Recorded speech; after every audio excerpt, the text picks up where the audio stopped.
Raider Nation, what's going on? It's Mitchell Renz here, host of the Raiders Report, and good morning. Tonight, Monday Night Football, Las Vegas Raiders travel to Detroit to take on the Lions. It's a huge game. It's a must-win, baby. There's been a lot of speculation. There's been a lot of talk. Some of it's been from me telling players that, hey, if you want to show up and you want to prove that Josh McDaniels is your coach, you got to do it today. I spoke with multiple players this week that said Josh McDaniels' coaching staff, they're not getting it done. And if they had to get moved on from, they wouldn't be upset. Then the Raiders have a team meeting early on Thursday. Other players have spoke up this week and said, no, our locker room is close. Well, guess what? You have an opportunity tonight to prove it. You have an opportunity tonight to prove it to me, to the nation, to everybody, to yourselves, that Josh McDaniels is the right guy. Because you know how you do it?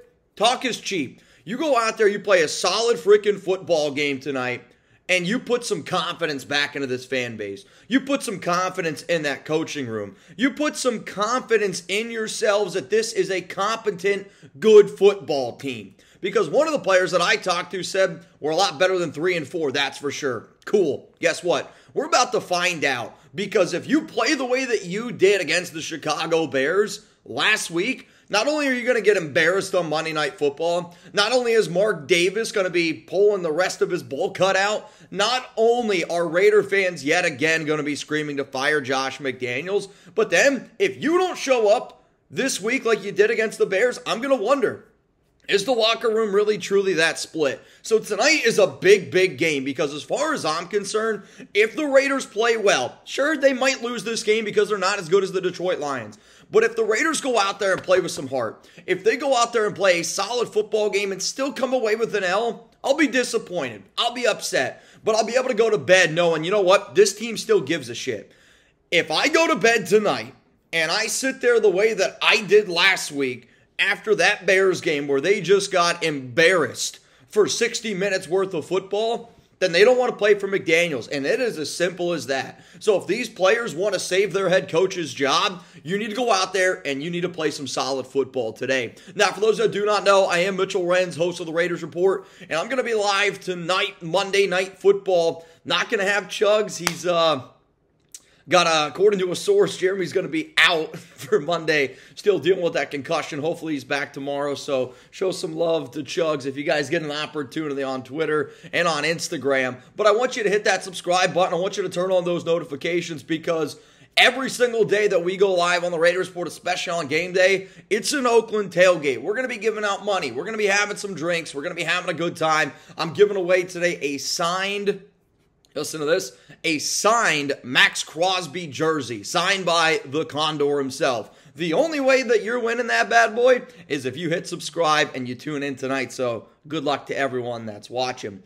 All right, so let's keep on rocking and rolling here. I'm going to roll through some of the stuff around the Raiders offense. We're going to talk about Jimmy G, and then we will get into some of my keys to victory. And at the very, very end of this Good Morning Show, we'll talk about some injury news around the silver and black and some injury news here around the Detroit Lions. One of the things that I'm going to be watching for, obviously, today is the quarterback play. What are we going to get in Jimmy Garoppolo? Because despite the fact that Jimmy G has missed 1.5 games at this point, he still leads the NFL in interceptions going into Week 8. He doesn't currently still lead now, at least I don't think that he does. However, though, anything can happen any week. The Denver Broncos beat the Kansas City Chiefs yesterday. I was live for it. Still can't really believe that it happened. But all you need Jimmy G in this offense to go out there is execute, convert in the red zone, and don't turn the ball over. I really truly believe if you do those three things, you're going to give yourself a shot. So my question to the nation out there, and sorry for my voice break, we've been screaming on the Raiders Report lately. What's your confidence level in the Raiders to beat the Lions? I want you to scale it from 1 to 10. And this is going to be the pinned comment on today's show, which means you're about to get hit with the YouTube ad break. I want you to scroll on down and let me know your confidence level in the Raiders to beat the Lions today. My confidence level in the Raiders to get a dub is probably a 2 or a 3. The Lions got their ass whooped last week, 38-6 against the Baltimore Ravens, and they're going to be playing with a little bit of a chip on their shoulder as well. And Dan Campbell's team is a tough, tough team. You got to be able to win in the trenches to give yourself even kind of a shot, because if you don't win in the trenches on both sides of the football, The Lions are a physical team. I do believe that sometimes teams take on the personification, if that's a word, of their head coach, and the Lions take on the persona of Dan Campbell. And at times, I look at the Raiders and I'm like, yeah, this team takes on the identity of Josh McDaniels, which is frustrating. But the way that you're going to win today, yeah, you're going to have to play solid defense. It's going to be on the shoulders of Jimmy Garoppolo. Are you going to have a more creative offense? Are you going to get Davante Jacoby involved? Probably. I want to see you get involved the entire team. We can't still run an offense built off the 1970s. You can't run a super boring vanilla offense in today's NFL. I want it to get spiced up a little bit. I want to see something a little bit more fun. So coming up here on the show, I'm going to give you my keys to victory for the Silver and Black on the offensive side of the football and on the defensive side of the football. But before I do that, I do want to tell you about our awesome sponsor. And a lot of y'all probably have heard me talk about Prize Picks for a long time, but Prize Picks is daily fantasy sports made easy. And if anybody who's watching the show right now, you can go down in the comments and you can go down in the description if you want to go get started, or you can go to prizepicks.com/CLNS and use code CLNS for a first deposit match up to $100. So the picks in tonight's game, the last time that I checked, Jared Goff at 270.5 passing yards. If you're like Mitch, he's going to have more than that. He's going to have less than that. You can decide over on Prize Picks. Josh Jacobs at 62.5 rushing yards. More or less. Jahmyr Gibbs, he's the backup running back. David Montgomery's not going to be playing in this one for Detroit. 65.5 rushing yards. Davante Adams, 74.5 receiving yards. Jacoby Myers, 61.5 receiving yards. And then Michael Mayer at 21.5 receiving yards. Out of all of those, the ones that I personally like the most, I think Jared Goff at 270.5 passing yards. Give me the more on that. What do you think, buddy? And then I'm going to go with Michael Mayer, 21.5 receiving yards. The Detroit Lions this season are ranked third entering Week 8 in terms of giving up the most receiving yards to the tight end position. So I'm going to go Michael Mayer. Heck, I even thought about going with Austin Hooper because Hooper's at like 12.5 receiving yards on this. And then I'm going to go with Davante Adams. I'm going to get a little bit ballsy here. I'm not 100% going to trust Jacobs in a game that they might get blown out here a little bit, but to me, Davante's been loud. He's been vocal. I do think that they're going to drop some plays for him. So 74.5 receiving yards for Davante. Life's too short to go less, so give me the more on those. So one more time here, Nation, if you're listening, you're like, oh, bro, that sounds fun. Go to prizepicks.com/CLNS and use code CLNS for a first deposit match up to $100. All right, so now I'll go to my keys on the offensive side of the football. First one here is you can't play scared. You know that you're not the better team. And anybody who watches the Lions and have watched the Raiders this year know that the Raiders are not the better team. And you can't play scared. It's Halloween. I get it. I hate scary movies as much as the next guy. And some of y'all are probably like, Mitch, I love scary movies. If you want, let me know. What's your favorite scary movie down below? But I hate scary movies. And I want Josh McDaniels to go out there and I want him to run his offense. Not like me watching a scary movie. Because when I watch a scary movie, I'm watching it like this. Can't even keep my eyes on it. And really, when I watch the Raiders offense anymore, I kind of look like that. But if you want to go out there and beat the Lions, take some shots down the field. Go for it on fourth down. Do some shit that you haven't done because what you're doing right now is a joke. The fact that this offense hasn't scored 20 points a single time this season is embarrassing. Let's go to the next one here. It's feed Josh Jacobs. And the Raiders wins this season. Jacobs has averaged 21.3 carries per game. And yeah, a lot of that has to just do with the simple fact that they had the lead and they're able to establish the rock. But I want to keep Jared Goff in that offense on the sidelines. And I'm trying to feed Jacobs. Let's go to the next one. It's target Michael Mayer. One of the things that Garoppolo does that drives me nuts is his first read is Davante, second read is Jacoby, pitter-patter, panic, and then here comes a 5-yard out. No, let's get the ball to our tight end down the seam. I thought Mayer did a hell of a job last week. It's just Brian Hoyer didn't throw him the football. Mayer's showing you that he's getting better and better every single week. Let's start using our tight end because last time I checked, I thought that was one of the things this genius of a head coach was actually good at, getting the ball into our tight end's hands.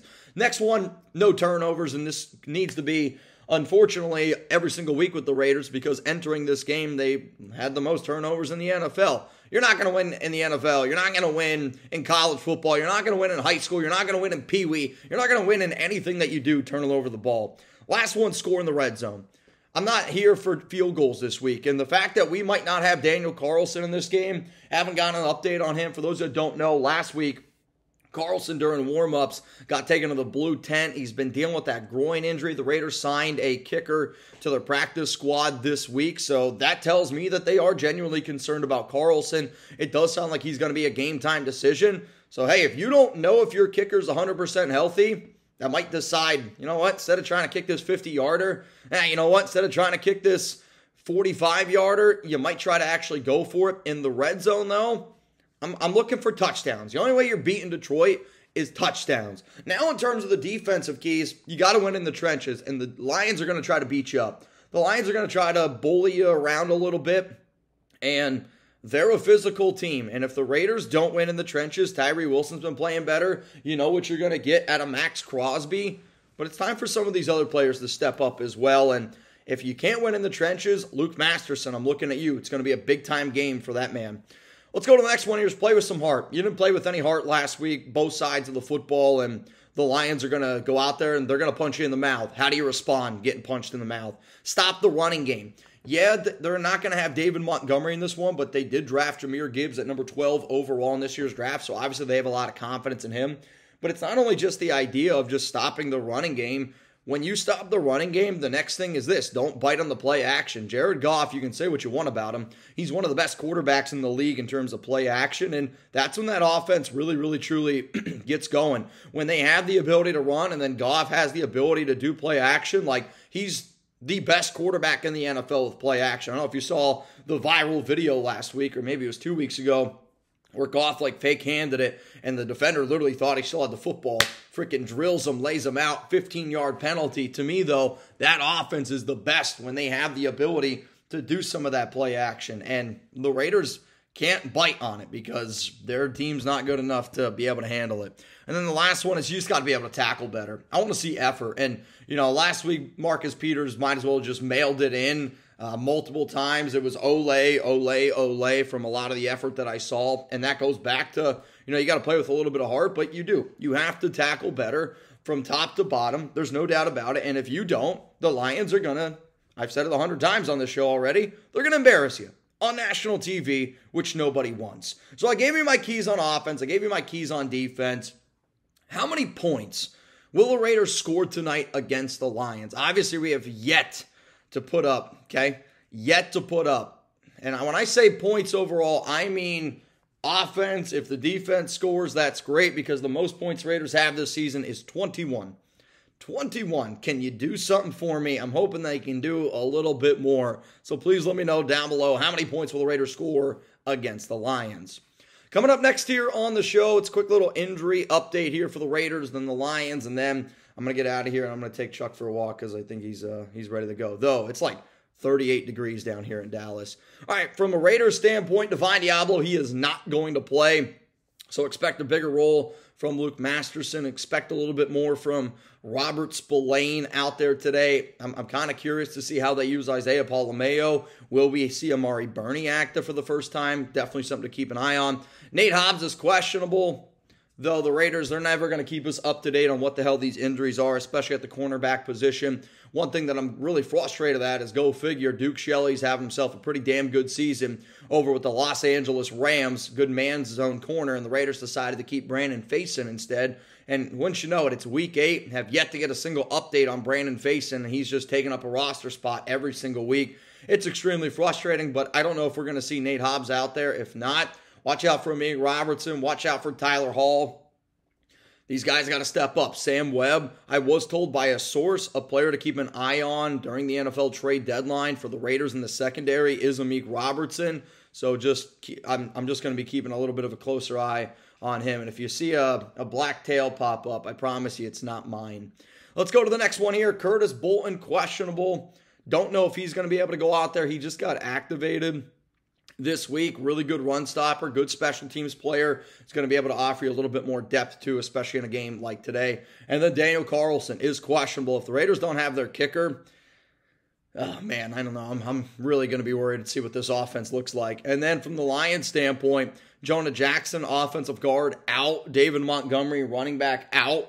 And then Frank Ragnow, their center, he is doubtful. So they do have some pretty big losses on the offensive side of the football. The Raiders have some losses too. And when it gets to week 8 at this point in the season, there's going to be injuries. Every team's going to be a little bit banged up, as we all know. So from me, from my guy Chuck here, we're getting ready to head on out of here. And remember, if you don't already know, hit that subscribe button. Going to be live tonight, going to be rocking and rolling. And then tomorrow for the NFL trade deadline, which the trade deadline is 4 p.m. Eastern time on Halloween. I will be live throughout the majority of tomorrow. My plan is to try to be live by 11 Central Time, so noon Eastern, and then just let that show roll leading up to that 4 p.m. deadline, trying to be as live as long as possible. Will Hunter Renfrow get dealt? To me, the top 3 players that could potentially be dealt, maybe the top 4 players on the Raiders this season, Hunter Renfrow, Josh Jacobs, Amik Robertson, and Jermaine Illuminor. Those are the top 4 players that I'd keep an eye on that could potentially be dealt during the deadline. They're not going to trade Crosby. They're not going to trade Davante, even if they lose 100-0 today. If Crosby doesn't want to get traded, and if Davante Adams doesn't want to get traded, because I know a lot of people put out all these quotes, Adams wants to be a Raider, and Crosby, I know for a fact, wants to die a Raider. So those are the trade rumors that are going around. Keep an eye out on that. But like I said at the start of this show, if the Raiders truly want to keep Josh McDaniels as their head coach, you got to prove it tonight on Monday Night Football, because you know what I'm done with? You know what Raider Nation's done with? You knows, and excuses. And if we get more of that after a bad Monday night game, you're just going to keep on turning up the heat. The Fire McDaniels will never be as loud as what they have been. So, Mark, I hope you smarten up, hope you listen up, and I hope you see what product's out there on the field tonight. If you're looking for more videos around the Las Vegas Raiders, click that subscribe button right here. Putting out content more than anybody out there in the biz. Commitment to excellence. Chugs and I, we do what we can. If you're looking for even more Raiders videos, you can click on this button right up here. Personally, Chuck recommends this one. And then you can also click on this button over here for even more Raiders content. Find out why we have over 150,000 subscribers here on the Raiders Report.